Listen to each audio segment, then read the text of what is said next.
আমি আপনাদের আন্দোলনকে কুর্নিশ জানাই। আমি নিজে স্টুডেন্ট মুভমেন্ট থেকে উঠে আসা লোক।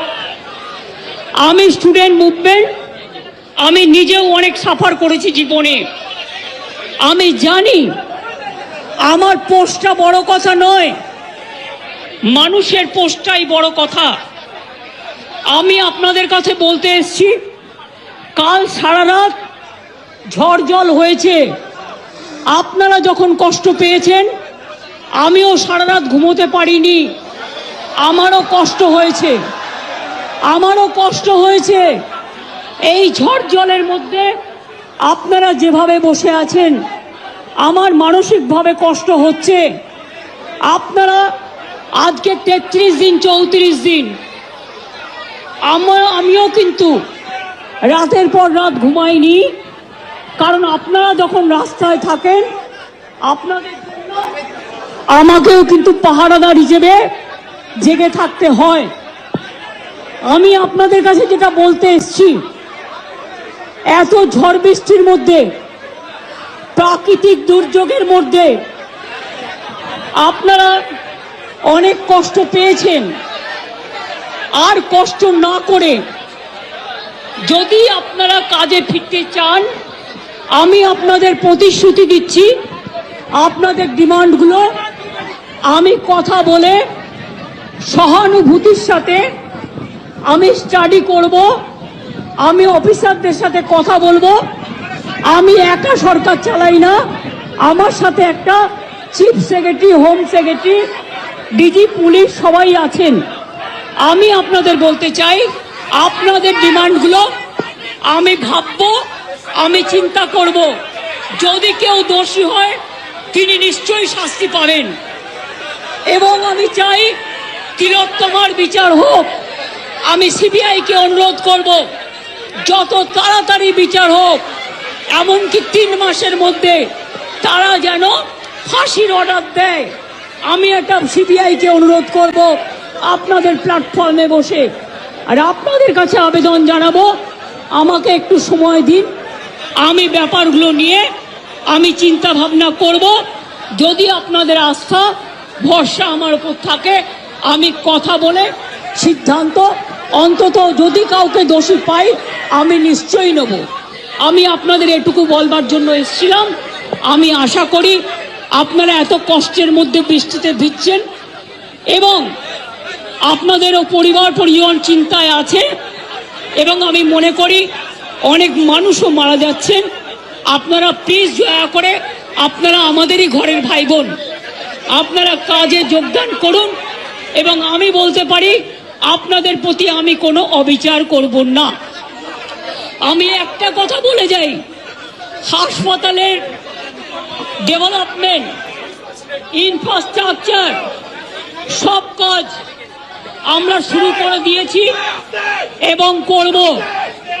আমি সব হসপিটালের রোগী কল্যাণ সমিতিতে আমি প্রত্যেকটা একদম রাজ্য থেকে শুরু করে সব মেডিকেল কলেজ এবং মাল্টি সুপার হসপিটাল, যত রোগী কল্যাণ সমিতি আছে, আমি প্রিন্সিপালদের চেয়ারম্যান করব। এবং তাতে জুনিয়র ডাক্তারও মেম্বার থাকবে, সিনিয়র ডাক্তারও থাকবে, নার্সও থাকবে, একজন পাবলিক রিপ্রেজেন্টেটিভ থাকবে এবং পুলিশ থাকবে। এই সিদ্ধান্ত আমি নিয়েছি। আপনাদের আরজিকর মেডিকেল কলেজেরও আমি রোগী কল্যাণ সমিতি ভেঙে দিলাম এবং সব মেডিকেল কলেজের আমি রোগী কল্যাণ সমিতি ভেঙে দিলাম। আমি নতুন করে এটা তৈরি করব। এবং আপনাদের আমি বলতে পারি, বাদবাকি আপনাদের যা ডিমান্ড আছে আপনারা আমাকে বলেছেন, যদি সত্যি কেউ দোষী হয়, দোষীরা শাস্তি পাবে। দোষীরা কেউ আমার বন্ধু নয়, দোষীরা কেউ আমার শত্রুও নয়। আর আপনারা যারা ভাবছেন কেউ আমার বন্ধু, আমি তাদের চিনি না, আমি তাদের জানি না এবং আমাদের সাথে কোনো সম্পর্কও নেই। তারা এসছেন প্রসেসের মাধ্যমে। এই প্রসেস ফাইনাল হয়ে আমার কাছে আসে এবং তাই মাত্র 1 মাসের মধ্যে যারা এসছে তাদের কথা যদি তারা কোনো ব্যাপারে এই খুনের সাথে, মার্ডারের সাথে, দুর্নীতির সাথে যুক্ত থাকে, আমি নিশ্চয়ই সাধ্যমতো চেষ্টা করব কথা বলে অ্যাকশন নেবার। আমি আবার আপনাদের কাছে বিনীত অনুরোধ করব যে আপনারা নিজেদের মধ্যে কথা বলুন, কথা বলে সিদ্ধান্ত নিন এবং আপনারা কাজে ফিরুন। আপনারা আমার ভাই বোন, এটুকু জেনে রাখবেন, আপনাদের জন্য সিম্প্যাথি, আমি কোনো অ্যাকশন নেব না। আমি ইউপি পুলিশ নই। ওরা এসমা জারি করেছিল, ওরা 6 মাস মনে রাখবেন স্ট্রাইক র্যালি বন্ধ করে দিয়েছিল। আমি এসব করব না। আপনারা নিশ্চিন্ত থাকুন, কোনো ডাক্তারের বিরুদ্ধে, কোনো কারো বিরুদ্ধে কোনো অ্যাকশন নেবার আমি বিরুদ্ধে। আমি জানি আপনারা অনেক কাজ করেন, মহৎ কাজ করেন। আপনাদের ছাড়া সিনিয়ররা, যেটা কিডনি ডিপার্টমেন্টে মারা গেছে, ক্যাথলেবও চেঞ্জ করতে পারে না, ক্যাথিটাল চেঞ্জ করতে পারে না। সেই জন্য আপনাদের আমাদের প্রয়োজন। আমি আপনাদের বলবো, আপনারা ভেবে চিন্তে সিদ্ধান্ত নিন। আর যদি আপনারা আমাকে বিশ্বাস করেন, আমি যখন আপনাদের ধর্ণা মঞ্চে আসতে পেরেছি আপনাদের একজন সহযোদ্ধা হিসেবে, তখন মনে রাখবেন যে আমি আপনাদের, যদি আপনারা বিশ্বাস ভরসা রাখেন, বাদ বাকিটাও মনে রাখবেন।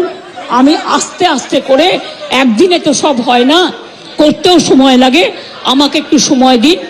আমি নিশ্চয়ই সাধ্যমতো চেষ্টা করব। আমি দুর্নীতির কোনো একটা টেন্ডার কেস আজ পর্যন্ত আমার কাছে আসেনি।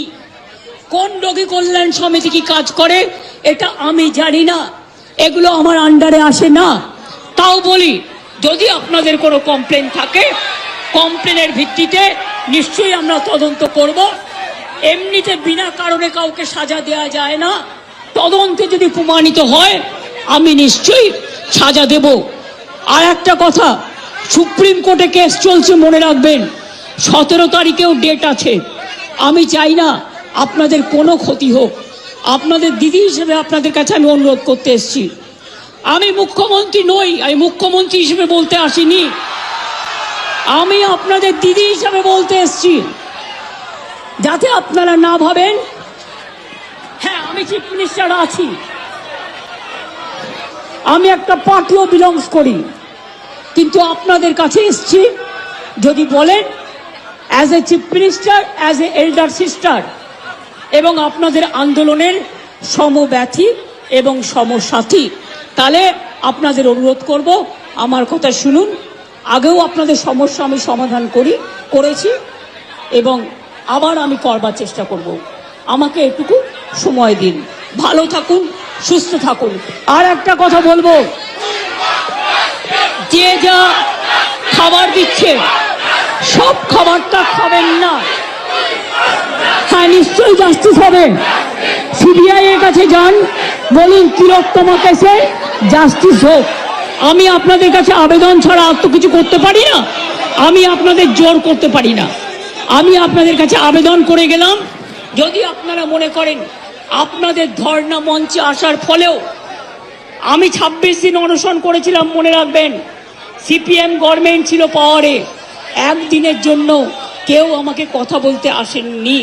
কিন্তু তা সত্ত্বেও আমি এসেছি, তার কারণ আমি মনে করি আপনাদের কাছে আসা মানে এটা নিজেকে ছোট করা নয়, এটা নিজেকে বড় করা। তাই আপনাদের আবার আবেদন করব, আপনারা বসুন, আপনারা আলোচনা করুন, করে সিদ্ধান্ত নিন। আমার এটা লাস্ট চেষ্টা আপনাদের জন্য করে গেলাম। বাদ বাকিরা যদি আমার উপর ছেড়ে দেন, আপনারা জাস্টিস পাবেন, আপনারা ইনজাস্টিস হবে না, এটুকু আমি বলতে পারি। অনেক ধন্যবাদ, নমস্কার, এবং আপনাদের সকলকে অনেক অনেক ধন্যবাদ জানাই।